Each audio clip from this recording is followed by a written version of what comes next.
الراوي قصص وحكايات من الموروث الثقافي العالمي، اقتبسها وهذبها كمال الكاتب.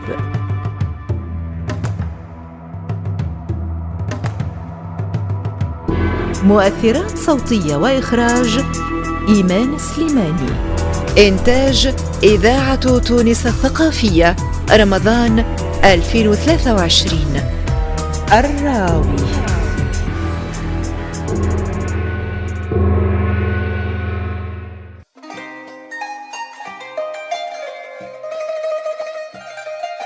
حكايتنا اليوم زمنية على راجل صالح ما يعرف كان الخدمة والجامع والدار. راجل غني من أغنى أغنياء المدينة، تجارة وحوانت في السوق، وكان عنده وليد برك هو اللي خرج به من الدنيا. الوليد هذا بما أنه بوه غني ومتوفر له كل شيء اطلع دلول ومخذاه من أخلاق بوه حتى شيء. كان ما يكبر في عينه حد، وكان ما يصاحب إلا أصحاب السوق، يخرج كان معاهم وعلى طول النهار يتسكع معاهم في شوارع المدينة، وما يعملوا كان اللي ما يلزموش يتعمل. كان عرضهم متعدي، يضربوه بالعظم على راسه ويهربوا.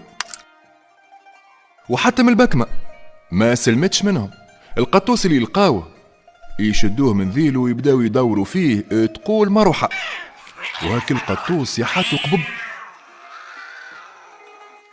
وكي يظهر لهم اللي يتعدى صغير ولا كبير يهزوه بمقص ويبداو يضحكوا. المسكين بوه أعمل كل شيء باش يرجعوا للطريق المستقيم والنافع ربي، كأنه ينقب في الماء كل يوم وهو ينصح فيه، فماش ما ربي يهديه. يا وليدي يجي نهار وربي يهز متاعه، راني مانيش دايملك.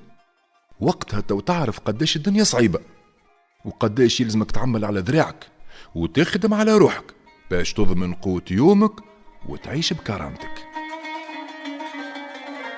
وكما يقول المثل: كلامك يا هذا في النافخات زمرا. هاك الوليد طايرة به فرس عمية، ويشوف في روحه فوق الناس الكل وما كيف حد، قمة في النرجسية، وكلام بوه آخر حاجة يسمعها. هاك البو تقدمت به السن وحس روحه كبر، يوميا ما يخمم كان في ولده. كان يحضر يومي ونفارق هالدنيا، ولدي إلا ما يضيع، ونعرف اللي الفلوس اللي باش تجي في يده الكل باش يشندقها يمين ويسار لين توفى وتاكلوا الميزيريا. وزيدك أصحاب السوق اللي خالد فيهم ما همش مسيبينه. يا رب نور لي بصيرتي، كيفاش نعمل باش نمنع هالطفل؟ راني ما خرجت من الدنيا كان بيه. نهار وهو قاعد مهموم ويخمم، جاته فكرة هايلة.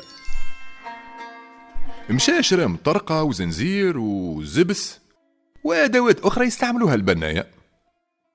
مشى بنى سقف مزيف في بيت نومه وخبى فيه نص ثروته الكل، ذهب ولويز وفلوس، ورشق في وسط هاك السقف اللي الكل زبس ثريا مزيانة تعمل الكيف. ادخلك الوليد للدار كالعادة والعوايد، غير الاستهتار والسيبة.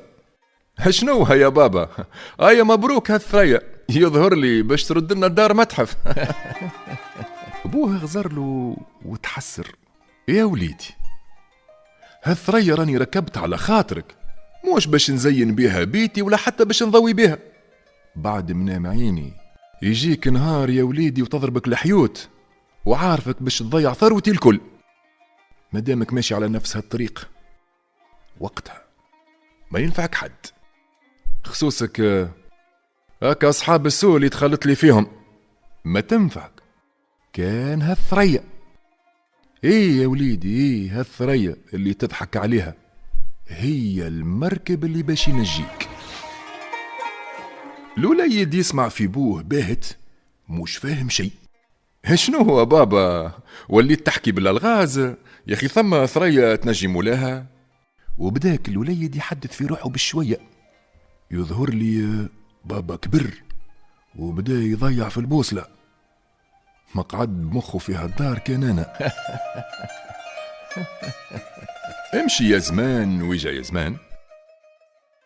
توفى أبوه بعد مرض، ويا رب يعطينا ويعطيكم الصحة والعافية، ويبعد علينا وعليكم جميع الأمراض والآفات.